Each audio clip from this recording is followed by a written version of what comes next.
itu pakai peci, celana segini, contoh warna biru. Makanya kaki jadul baheula. Yang dia injak itu kebun yang saya sedang rawat. Yang tadinya balas atau gambung, udah saya tanam buah-buahan di situ. Kenapa dalam pikiran saya kakek-kakek ini kok jalannya kadinya gitu?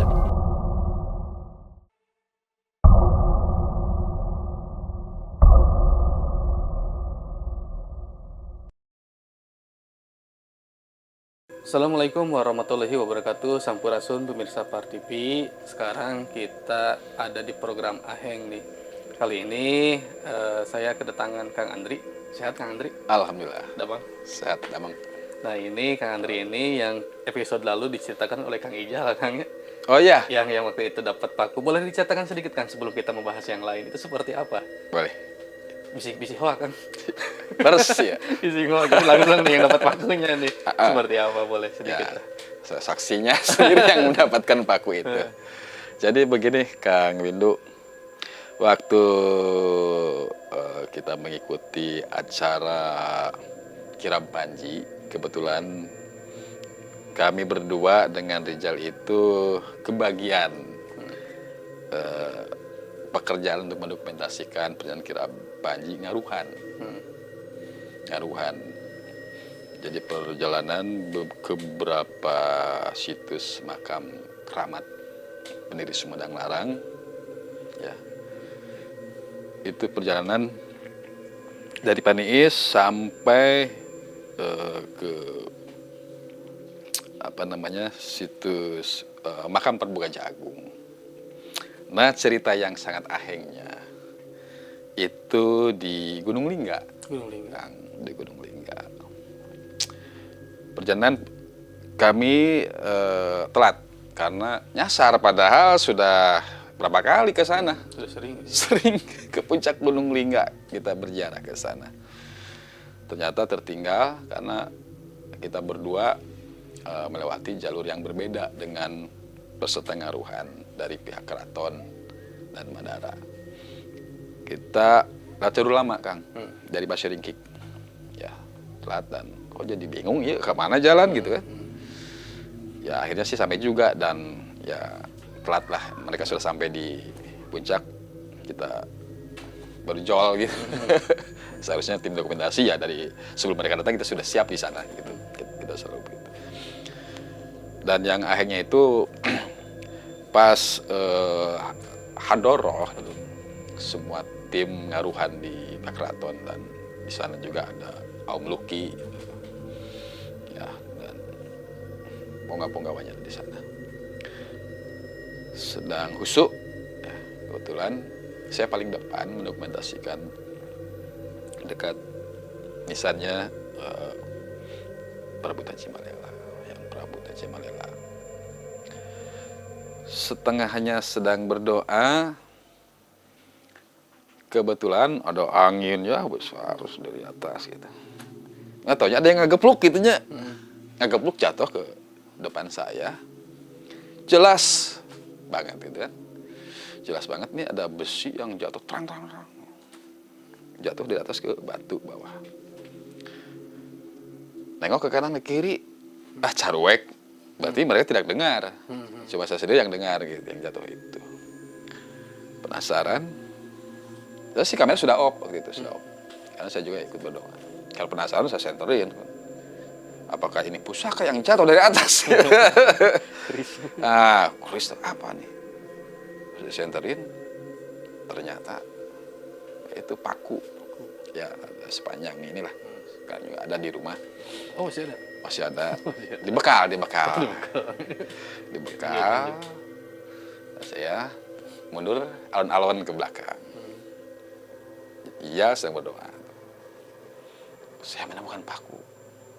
Ini kalau dibawa tidak apa-apa gitu. Bawa aja milik anjen. Tapi yelin pusaka paku.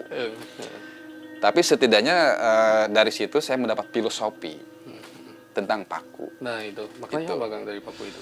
Itu mungkin dari sebuah simbol ya menyampaikan kepada saya tentang filosofi paku itu pamageh, panguat gitu kan, sebuah bangunan atau apa. Nah, Sumedang juga harus kuat dong. Buat pihak keratonnya, buat pihak pemerintahannya, buat Sumedangnya. Ini loh saya dapat simbol filosofi di yang Prabu Taji Malela di pas mana acara HUT hari jadinya kota Sumedang. Oke, yang tahun kemarin ya. Yang tahun kemarin. Sangat. Itu. Dan kita juga ada Cipaku kan. Jadi harus ingat nih, awal asal Sumedang Larang itu dari Dharma Raja. Sok memulai karuhun anjeun gitu nya. Ya kalau anjeun teh di dieu gitu. Sok perhatikan mana ayeuna tos tenggelam harus bagaimana yang masih ada, sok pelihara yang baik dan benar. Dan saya sempat menangis. Saya sepulang dari yang Prabu Taji Malela, itu kenapa saya kesasar? Kesasar dan telah terlambat sampai ke puncak karena jalan dari Pasir Ringkik itu hancur. Masa gitu kan? Ini adalah pendiri Sumedang Larang, yang Prabu Taji Malela. Kenapa? Jalan arah ke pendiri Sumedang Larang, jalannya begitu buruk. Dari jalan lama dari Pasir Ringkik ke puncak Gunung Lingga. Dan itu jalan akses yang dipergunakan sehari-hari oleh masyarakat. Saya sedih gitu. Masyarakat Cimarga itu ke sana, ke Pasir Ringkik ya. Karena lihat batu dua yang baru itu kan curam. Ya, jadi mereka mungkin malas ke sana dan harus berputar. Belum banyak yang celaka kan waktu pas dulu ada event-event apa di sana kan, jalannya terlalu dukik. Mereka tetap menggunakan itu, malam ramai juga gitu kan, hidup mudik. Berarti itu jalan hidup gitu. Saya menangis di situ, saya sedih, dan saya sempat membuat podcast juga waktu itu. Tidak terasa ini merobeh kan. Marah. Berkecamuk waktu itu.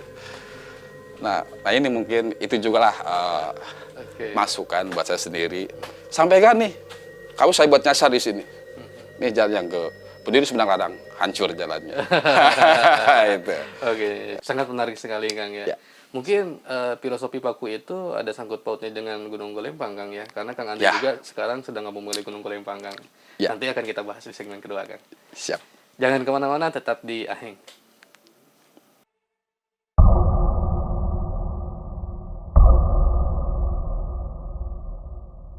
Oke, sekarang kita berada di segmen kedua, Kang Andri. Ya, Kang.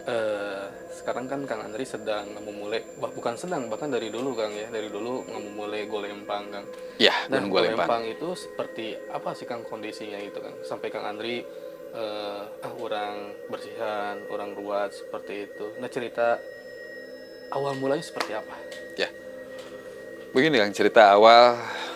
Saya kebetulan sama sahabat saya Kang Ustad ya, Kang Ustad datang. Yaitu pernah ke Gunung Golempang, terus menceritakan awalnya. Kang, saya mimpi gitu kan, 3 malam berturut-turut. Saya seperti jalan ke puncak ke sana, terus menemukan sebuah gubuk yang sangat lusuh, yang sangat tua gitu ya, saung buhun lah gitu. Saya datang ke sana, terus saya ucap assalamualaikum. Pas buka pintu ada orang di dalam gitu, tapi menjawab, biarpun saya terlihat sosok orang tua ini, dia tertidur lelap tapi seperti semedi tapi rebahan begini. Terlentang gitu ya. Terlentang ya di dipan yang sangat tua dan tidak memakai baju, ini kerontang kurus kering gitu ya, seperti bertapa yang sudah lama di situ. Terus saya menyampaikan, karena memang beberapa kali ke sana kok Golempang bala gitu ya. Ternyata dalam mimpi itu berkomunikasi, saya meminta izin malahan. Minta izin, saya mohon izin mau membersihkan tempat ini dari ilalang-ilalang yang sangat tinggi gitu. Waktu 2016 waktu itu. 2016. Beliau menjawab, Jang, lamun maneh erek bebersih ieu patempatan. Jig bebersih heula diri maneh. Ka abdi teh malah kitu ngabalikeun. Aduh bersih apa urang lupa dosa gitu. Da lamun meureun jurig jarian moal kieu meureun jawabna meureun gitu. Ya benar-benar ada sosok yang menyampaikan seperti itu. Dan akhirnya saya mencari air, gitu, bebersih, dan larinya itu ke arah Cikalingsem. Cikalingsem. Digambarkan dalam impian itu seperti saya menemukan ada rumah-rumah gitu ya. Terus ada pembuangan air yang kalau pamicinan mah kotor. Gitu. Tapi ke hilirnya itu kok semakin bening bersih. Nah, di situ saya siuk gitu kan, saya mandi bersih gitu.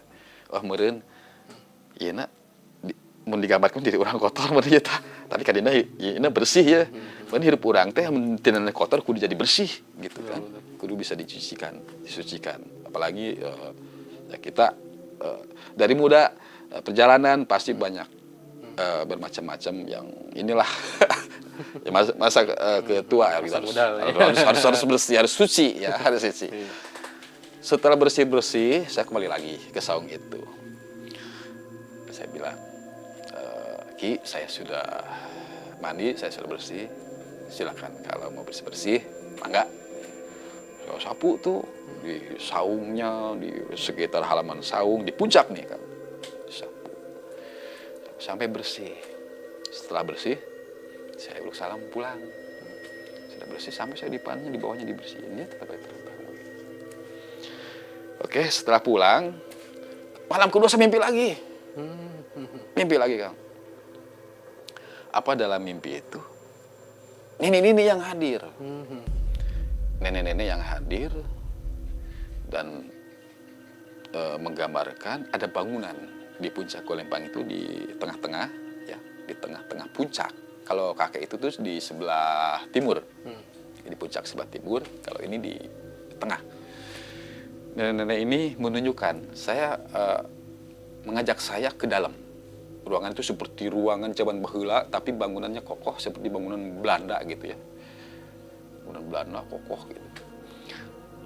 Nenek ini menunjukkan, Najang ini kamar ruangan Siliwangi di sebelah selatan, kidul lah, cek bahasa Sunda nama di puncak menghadap ke sana kidul.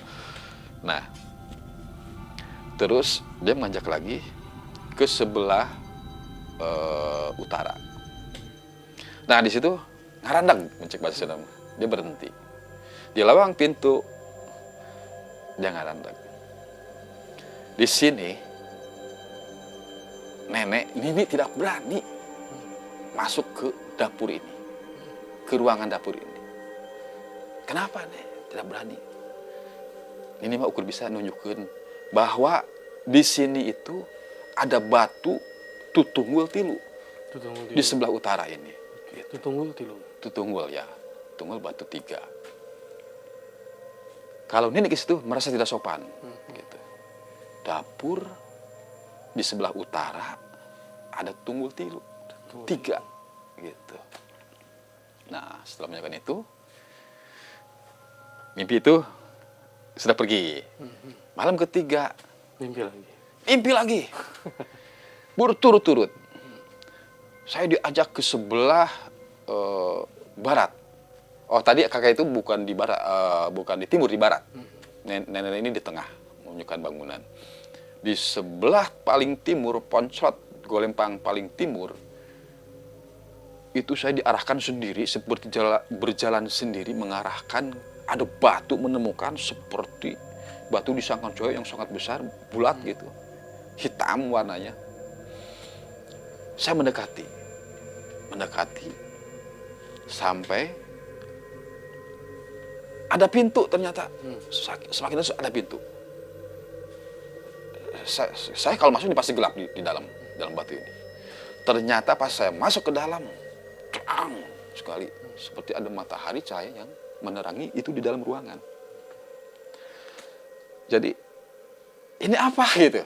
Selama 3 malam Berturut-turut saya berturut mimpi tentang Golempang. tentang Golempang. Nanti kita bahas di segmen ketiga nih kan. Baik. Pasti kan mimpi-mimpi ini dicek ke sana kan langsung Kang ya. Ada maksudnya teh Penelusuran. ada keterkaitan ya. Ada keterkaitan dari Gunung Lingga dengan Golempang. Golempang. Menurut cerita beberapa sumber dari masyarakat. Akan kita bahas di segmen ketiga. Baik. Siap. Oke. Jangan kemana-mana, tetap di Aheng.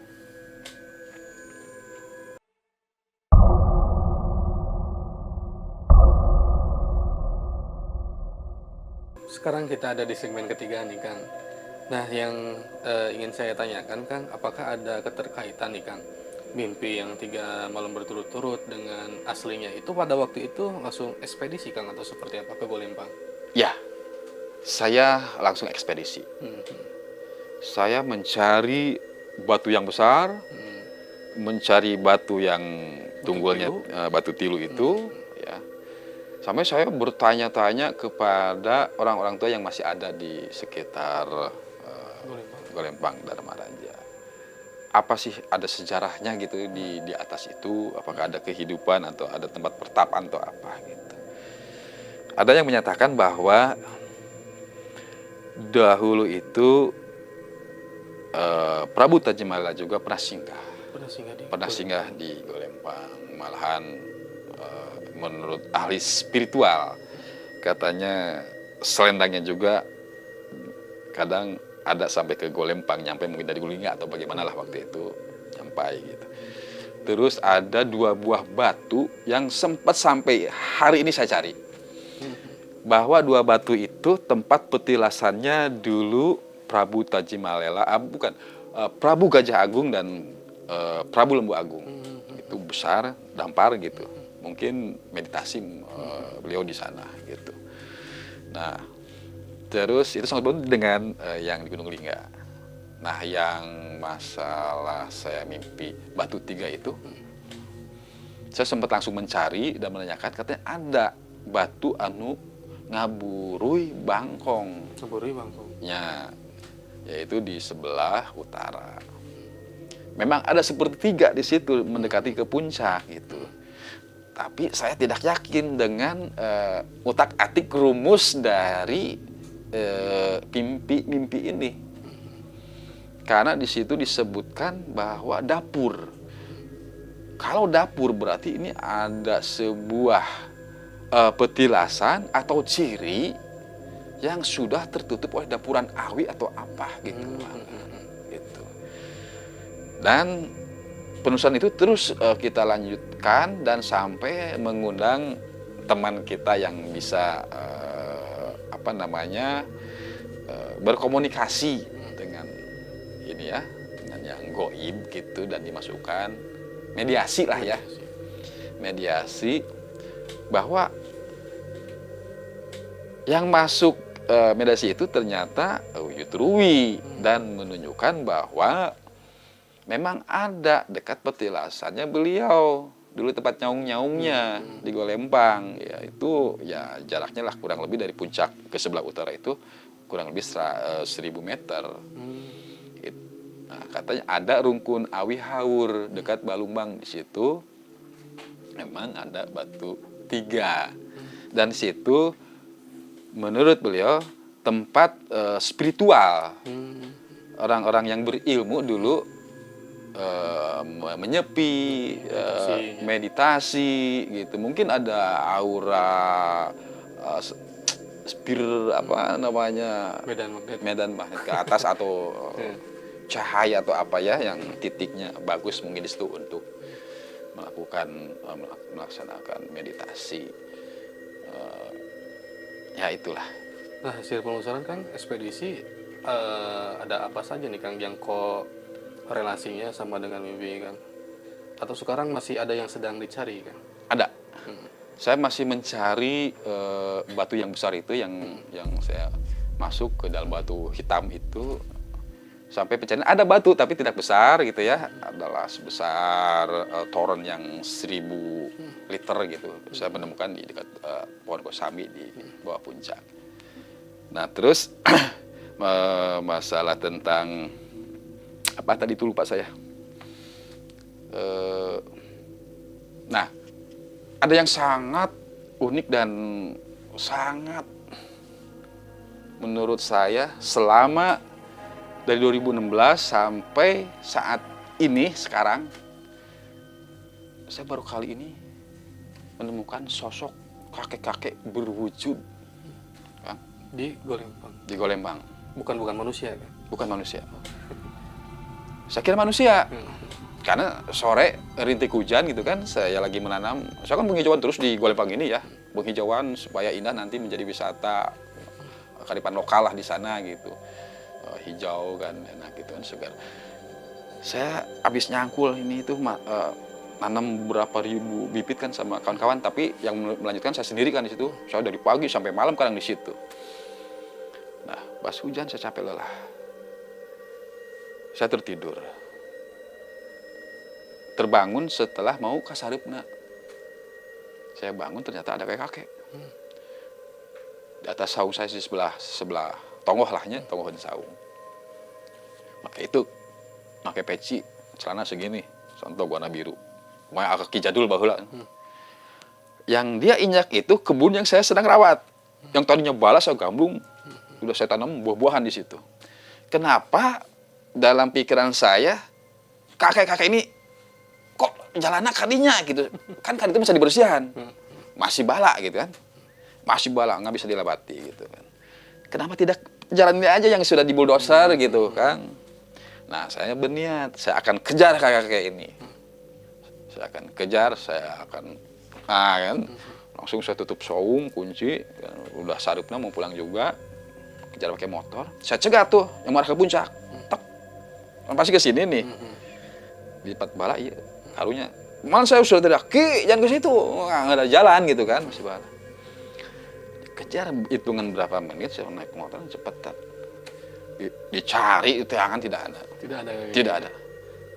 Tidak ada. Aduh, naon ya. Apa perlu cabut saya? Sosok-sosok yang ada di situ mungkin. Mungkin ya.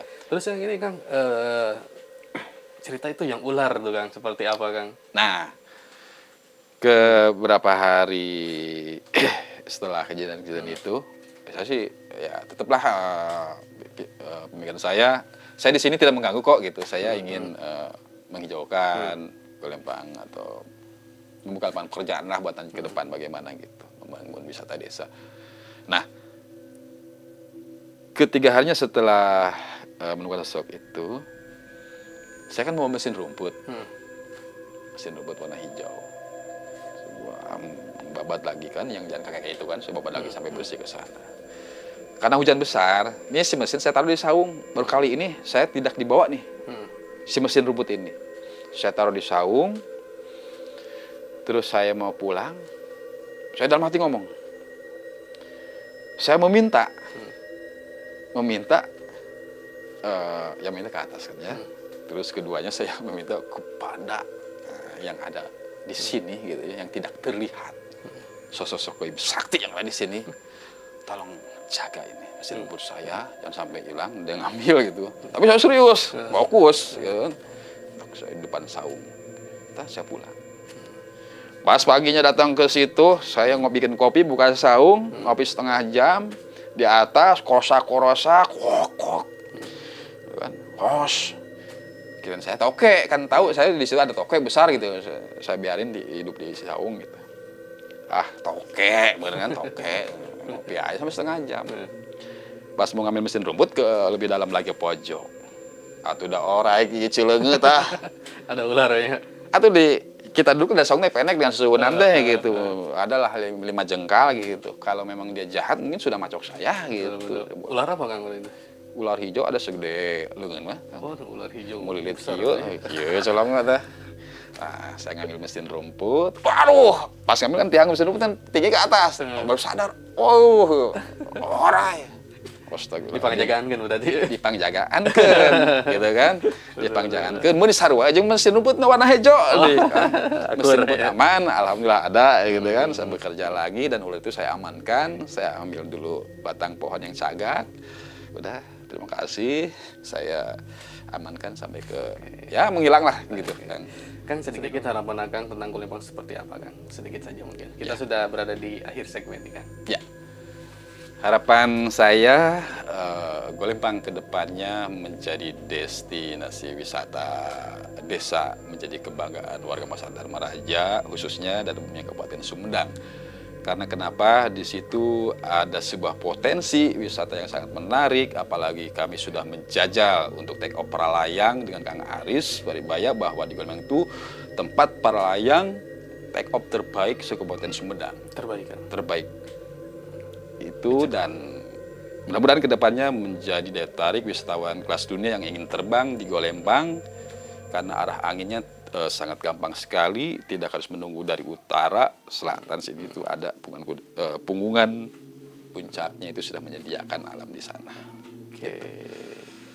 Siap, mungkin itu pemirsa Aheng, perbincangan saya dengan Kang Andri sangat menarik ya. Mulai dari Gunung Lingga, Kang ya, Ya. mimpi 3 malam berturut-turut dan ada korelasinya dengan kenyataan, Kang ya. Dan Betul. sekarang masih melakukan ekspedisi. Ekspedisi. Dan cerita-ceritanya juga sekarang sudah mulai terkuak, Kang ya. Mungkin itu nanti kita bahas lagi, Kang, di lain waktu. Mohon maaf. Siap. Terima kasih Kang Andri, hatur nuhun. Mudah-mudahan Sama-sama, Kang. Golembang semakin menarik, semakin bagus bersama Kang Andri Amin. dan kawan-kawan di sana. Amin. Hatur nuhun pemirsa Par TV, terima kasih. Mungkin hanya itu saja yang dapat kita sampaikan, kita obrolkan. Wabillahi taufiq wal hidayah. Assalamualaikum warahmatullahi wabarakatuh. Sampurasun.